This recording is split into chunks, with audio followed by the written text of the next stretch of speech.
Putting the planet before people when it comes to cars, that is the topic of tonight's Byline. Cars are about to get a lot more fuel efficient, thanks to U.S. President Barack Obama. But will they now be more dangerous?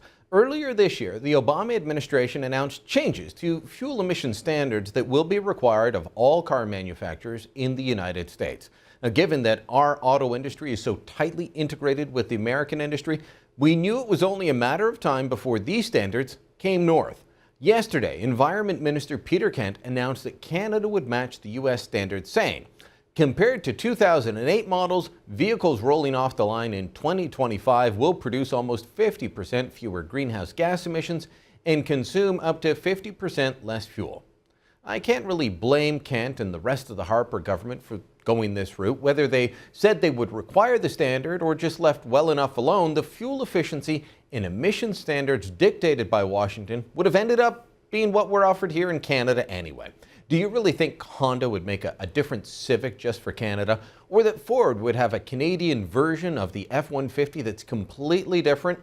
Now, the argument for changing the fuel efficiency standards is all about the environment and reducing carbon emissions. Vehicles must reduce their emissions and therefore improve their efficiency by 50%. But will this make our vehicles more dangerous? The last time there were regulations that forced a dramatic increase in fuel efficiency was the 1970s. That was to deal with the OPEC embargo. In fact, that was the beginning of what's known as the CAFE standard, Corporate Average Fuel Economy. Companies had to improve fuel economy across their entire fleet. What happened? More people died in car accidents, lots more. Between 1976 and the year 2000, it's estimated an additional 46,000 Americans lost their lives in car crashes due to the impact of the government demanding increased fuel economy. Another analysis put it this way: 7,700 Americans died for every mile per gallon gained in terms of fuel economy. Why would this happen? This is, well, just think of the cars of the 70s. They were big, they were bulky, and they were safe. Then they got a lot smaller, and not just because the public demanded cars that use less gas. An analysis by the US-based National Highway Traffic Safety Administration found that in the first 10 years that the CAFE standards applied, cars became, on average, 1,000 pounds lighter and their wheelbases 10 inches smaller. Now we're headed on the same path. This is not to fight OPEC this time, but now they're fighting global warming. I wish I had Canadian stats on this. I don't yet, don't even know if they exist. I'm not even sure we keep track of this or if anyone's asked the question. So I will. Are we about to sacrifice safety for better fuel economy in the name of fighting global warming? If history teaches us any answers or teaches us any lessons, the answer is yes. Now, there are small cars that get decent safety ratings, but that's compared to other small cars. We're about to get smaller and lighter cars once again. They will soon have less steel, more polymer. Then there's also the question of cost here. These new regulations are expected to add to the cost of cars by an average of $3,000 per vehicle. That's the government estimate, so we can bet that that's a lowball. Now, Peter Kent says that we'll get that money back by paying less for gas in 2025. He claims we'll save $900. I'm not sure how he's getting that figure because he has no idea what the price of a liter of gas will be in 2025. I mean, back in 1999, 13 years ago, instead of 13 years in the future, did you think we'd be paying $1.20 to $1.40 per liter? As I said, the Harper government didn't have much choice here. Even if they didn't act, the industry would have followed the Obama administration's lead. Obama, though, had a choice. With his economy faltering, record numbers scraping by on food stamps, persistently high unemployment, and a teetering manufacturing base, he could have said no to this. He could have said that the American people can't afford more expensive, less safe cars at this time. He didn't. He put his ideology above the needs, the financial resources, and the safety concerns of people on both sides of the border. And that's the Byline. Joining me now for a further discussion on this is Ken Green. He is with the American Enterprise Institute, joins us from Washington. And Ken, you have a point on this that a lot of other people aren't talking about, and that is you don't think these new emission standards will deliver the results. Why? Well, because when you make cars more expensive, as these new emission standards will, people replace their cars more slowly. What we're losing track of is that there's a normal background process by which people replace their cars with cleaner cars year after year. If you slow that down even a little bit, you slow down the overall improvement in fleet emissions. So I hold on to my impact. I end up holding on to my car another year or two because I look at the price and I say, well, you know, the price has gone up. Let's just drive this for another year or two, and the vehicle might be at the end of its normal life, and so the emissions, it's not as efficient as it was when it was new, right? Is that what you're saying?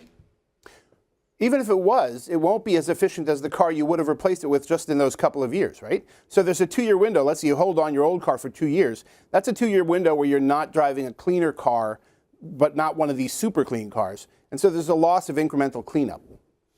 The American auto industry, the Canadian auto industry have been struggling. We all know that. You and I are still shareholders of General Motors, whether we want to be or not, and those shares are not performing the way that taxpayers would like. The Obama administration, in deciding to go this route and force Canada to go this route as well, is just taking a real whack at the auto industry. There is huge cost involved in this. So there's the cost to the consumers, and perhaps we can show the chart quickly here on what it will do to the cost of a car. Average increase of $300, but they say that by 2017 it'll just be $1,800. But then there's the cost to the industry. $209 billion, the Automobile Dealers Association estimates. That's going to take a big chunk out of their ability to compete. Well, first of all, I wouldn't believe those estimates at the low end of a couple of hundred or a couple of thousand even. If you look at the GM Volt, which doesn't meet the new standards as far as I understand, that car is $40,000. It's twice as expensive as a normal car that's of comparable size and shape. And so when they're saying, well, we think it's going to decline to $1,700, I don't believe that in the least. And the cost is going to be considerable. As you pointed out, this was really a dictate. The president went past the normal process in the United States where we generate CAFE standards. It's a congressional process, and it's run by the Department of Transportation.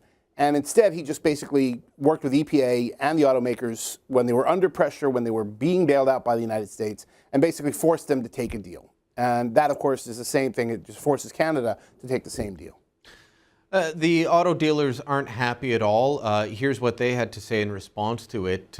They said this proposal will increase the minimum cost of a new vehicle to approximately $15,700 in 2010 and remove 3.1 to 4.2 million households or 5.8 to 6.8 million licensed drivers from the vehicle market. It'll just make it unaffordable for them to do it. Now, I covered this during the Republican National Convention because that's when the Obama administration announced this.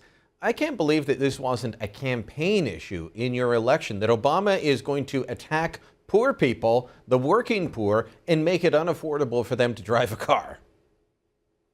It wasn't a campaign issue. To the extent that it was, the Obama administration bragged about saving Detroit and rescuing the car companies.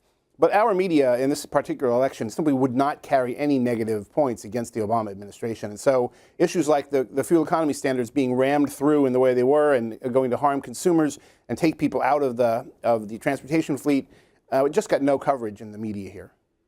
Okay, so I want to end on this. You mentioned the Chevy Volt, and you don't think this is going to, you don't think that it will meet the standards. This is a vehicle that has been subsidized heavily. Will this lead to further subsidization of the auto industry in order for them to be able to meet these standards that the government's now mandating? Oh, I don't think there's any question but that's going to be the case. You're going to have to increase subsidization to get more vehicles that are either plug-in hybrid vehicles or all electrics in order to meet these kind of standards. And since people aren't buying those vehicles, you're going to have lots and lots of subsidies to get them off the parking lots, off the car lots. All right. Ken Green with the American Enterprise Institute. Thanks so much. It's a depressing picture you paint, but thanks for joining us.